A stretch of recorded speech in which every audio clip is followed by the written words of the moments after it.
ಎಲ್ರಿಗೂ ನಮಸ್ಕಾರ welcome back to my YouTube channel. ಇವತ್ತಿನ ವಿಡಿಯೋದಲ್ಲಿ ರುಚಿಯಾಗಿರುವಂತ ಪನ್ನೀರ್ ತವಾ ಫ್ರೈನ ಯಾವ ರೀತಿ ಮಾಡೋದಂತ ತೋರಿಸ್ತಾ ಇದ್ದೀನಿ। ಕ್ವಿಕ್ ಆಗಿ ರೆಡಿ ಮಾಡ್ಕೊಳ್ಬಹುದು ಇದನ್ನ, ಬಟ್ ರುಚಿ ಮಾತ್ರ ತುಂಬಾನೇ ಚೆನ್ನಾಗಿ ಬರುತ್ತೆ। ಬನ್ನಿ ಹಾಗಿದ್ರೆ ಯಾವ ರೀತಿ ಮಾಡೋದಂತ ನೋಡೋಣ। ಮೊದಲಿಗೆ ನಾನು ಇಲ್ಲಿ 200 ಗ್ರಾಂ ಆಗುವಷ್ಟು ಪನ್ನೀರನ್ನ ಕಟ್ ಮಾಡಿ ಇಟ್ಕೊಂಡಿದ್ದೀನಿ। ಇದಕ್ಕೆ ರುಚಿಗೆ ತಕ್ಕಷ್ಟು ಉಪ್ಪನ್ನು ಸೇರಿಸಿಕೊಳ್ಳಬೇಕು ಫಸ್ಟಿಗೆ। ಹಾಗೇನೇ 1/4 ಚಮಚ ಆಗುವಷ್ಟು ಅರಿಶಿನ ಪುಡಿನ ಹಾಕೊಳ್ಳಿ, 1 ಚಮಚ ಆಗುವಷ್ಟು ಖಾರದ ಪುಡಿ, अर्ध चमच आगोष्टु धनिया पुड़ी, 1/4 चमच आगोष्टु गरम मसाले पुड़ी, हागेने 1/4 चमच आगोष्टु शुंठी बेळुಳ್ಳಿ पेस्ट, ಹುಳಿಗೆ 1/4 ಭಾಗದಷ್ಟು ನಿಂಬೆ ಹಣ್ಣನ್ನು ಹಿಂಡ್ಕೊಳ್ಬೇಕು, 2 ಚಮಚ ಆಗುವಷ್ಟು ಮೊಸರನ್ನ ಸೇರಿಸ್ಕೊಳ್ಳಿ।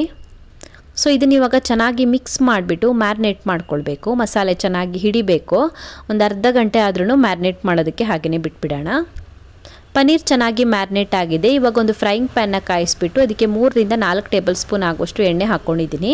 ಎಣ್ಣೆ ಚೆನ್ನಾಗಿ ಕಾದ ನಂತರ ಮ್ಯಾರಿನೇಟ್ ಆಗಿರುವಂತ ಪನ್ನೀರ್ ಪೀಸ್ಗಳನ್ನು ಸೇರಿಸ್ಬಿಟ್ಟು ಫ್ರೈ ಮಾಡ್ಕೊಳ್ಬೇಕು। ಎರಡು ಕಡೆಗೆ ಚೆನ್ನಾಗಿ ಫ್ರೈ ಮಾಡ್ಕೊಳ್ಬೇಕು। ಉರಿನ ಮೀಡಿಯಂ ಫ್ಲೇಮಲ್ಲಿ ಇಟ್ಕೊಳ್ಳಿ। ಒಂದ್ಸಲ ಎಣ್ಣೆ ಚೆನ್ನಾಗಿ ಕಾದ ನಂತರ ಉರಿನ ಮೀಡಿಯಂ ಫ್ಲೇಮಲ್ಲಿ ಇಟ್ಕೊಳ್ಳಿ। ಮೀಡಿಯಂ ಫ್ಲೇಮಲ್ಲಿ ಒಂದು ಕಡೆಗೆ ಒಂದು 2 ರಿಂದ 3 ನಿಮಿಷ ಆದ್ರೂ ಫ್ರೈ ಮಾಡ್ಕೊಳ್ಬೇಕು।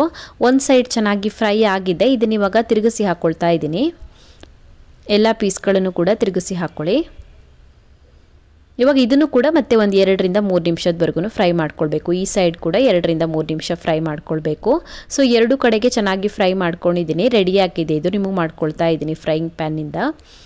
ಸೊ ರುಚಿಯಾಗಿರುವಂಥ ಪನ್ನೀರ್ ತವಾ ಫ್ರೈನ ಯಾವ ರೀತಿ ಮಾಡೋದಂತ ನೋಡಿದ್ರಲ್ಲ। ರೆಸಿಪಿ ತುಂಬಾ ಸಿಂಪಲ್ ಆಗಿದೆ, ಕ್ವಿಕ್ ಆಗಿ ರೆಡಿ ಮಾಡ್ಕೊಳ್ಬೋದು, ಬಟ್ ರುಚಿ ತುಂಬಾ ಚೆನ್ನಾಗಿ ಬರುತ್ತೆ। ನೀವು ಕೂಡ ಒಂದ್ಸಲ ಟ್ರೈ ಮಾಡಿ ನೋಡಿ। ಮಕ್ಕಳಿಗೆ ಕೂಡ ಸ್ವಲ್ಪ ಖಾರ ಕಡಿಮೆ ಹಾಕಿ ಈ ರೀತಿ ಫ್ರೈನ ಮಾಡಿಕೊಟ್ರೆ ತುಂಬಾ ಇಷ್ಟಪಟ್ಟು ತಿಂತಾರೆ।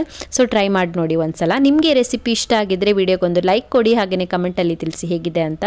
ಇನ್ನೂ ಹೆಚ್ಚಿನ ವಿಡಿಯೋಗಳಿಗೆ ನನ್ನ ಯೂಟ್ಯೂಬ್ ಚಾನಲನ್ನು ಸಬ್ಸ್ಕ್ರೈಬ್ ಮಾಡ್ಕೊಳ್ಳಿ, ಹಾಗೆಯೇ ನನ್ನನ್ನು ಫಾಲೋ ಮಾಡೋದನ್ನು ಮರಿಬೇಡಿ।